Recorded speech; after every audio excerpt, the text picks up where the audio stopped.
World Cup of Pool Champions na sina Johan Chua at James Aranas binigyan pugay sa Senado ng Pilipinas matapos nilang maibalik ang karangalan sa Pilipinas bilang World Cup of Pool Champions. Sinanap ang pool event na ito nito lamang June 27 to July 2, 2023 sa Lugo, Spain bago nakuha ni Chua at Aranas ang kampyonato. Ngayong taon ay 3 beses na itong napanalunan ng Pilipinas.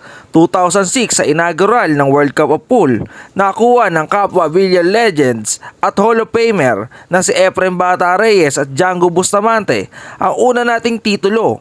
Sumunod ng 2009 nang dito ganapin sa Pilipinas ang event. Si Efren at Bustamante pa din ang nagrepresenta sa Pilipinas kasama ang Team B noon na sina Ronnie Elcano at Dennis Orculio na nakapasok din sa semifinals.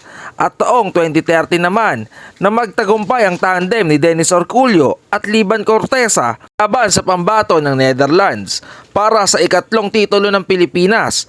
Halos 10 taon bago nasundan ang ating panalo sa World Cup of Pool. Kaya talaga namang malaking bagay ito sa Philippine Billiards at nabuhay muli ang sport sa bansa. Tinalo ng Team Philippines ang Germany ngayong 2023 sa score na 11-7. Nag-uwi rin ang tandem ni Aranas at ni Chua ng $60,000.